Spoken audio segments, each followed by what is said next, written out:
My Fair Lady is set in London in the early part of the 20th century.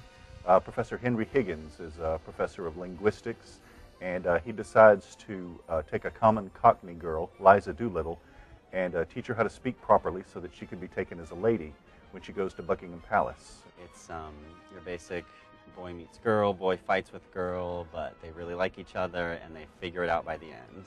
It's a story that has a lot of facets to it. It's funny. There are some very touching and sweet moments. It'll really leave you thinking also. It's long, they probably started getting ready for this show a year ago, because you can't just say, let's do My Fair Lady. You have to say, okay, maybe we can fit My Fair Lady into our schedule, and maybe we have enough of the right people to do it, and then maybe we can get the rights to do it in this area, and maybe we have the budget for it, and maybe we, so it takes a lot more planning than you would think, really, and it takes a long time to get a musical like this on its feet. And that's kind of all before we start rehearsing, but the rehearsal process takes anywhere from 4 to 10 weeks. The cast started with music rehearsals just because there's a lot of it. We've gone over our specific parts because it's not as easy as just, just singing the songs. You have to know which notes to hit for the right harmony. Once the music is taught, I come in and do the choreography, and I've kind of been alternating with Nancy, and so we've done a little bit of choreography, a little bit of blocking, and we're just about to that point where everything is learned, and then we have to start kind of meshing the three and working on the transitions and, working on the overall shape of the show. Oh, goodness. I studied dialects back in college, and I've done a few workshops out here and out at the Renaissance Center in Dixon, so that was fun because I got to dust off, my books, and it's been a long time since I've had to do accents. So it was good for me, too, to be able to practice all that. We laughed a lot, I'll say that, during dialect workshops, but everyone worked really hard, and dialects are a hard thing, especially if you're not used to hearing it, which we're not in this area, so it was definitely a learning challenge for us, but it was good. Basically, there's two different accents that we use. There's Cockney, which is more the maybe what you would call the common people, the working class people.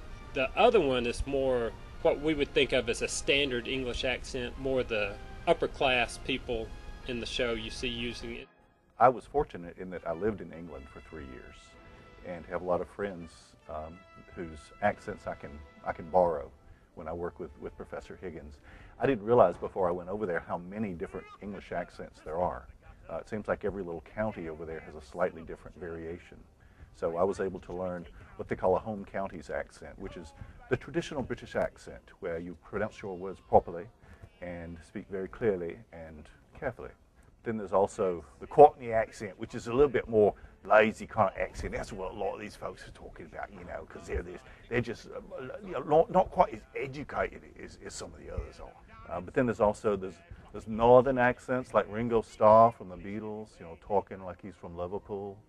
Very different accents all over the country. My having lived there, I think, gave me a real advantage in not having to try to learn it cold.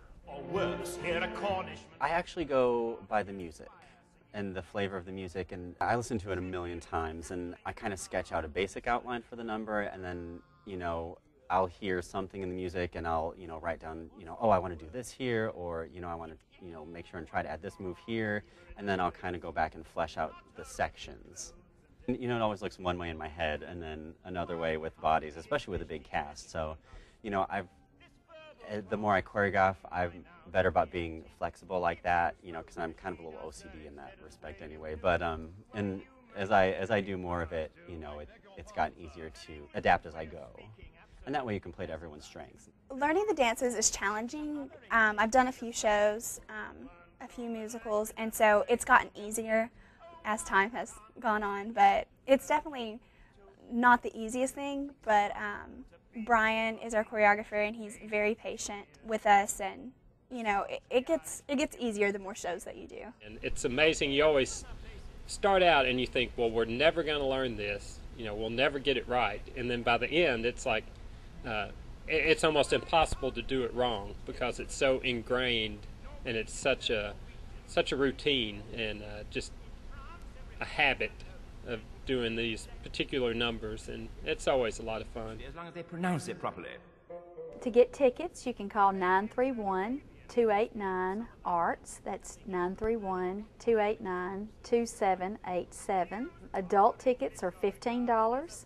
Student tickets, 12th grade and under, are $5. Groups of 15 or more, tickets will be $12. So get your tickets and come see My Fair Lady.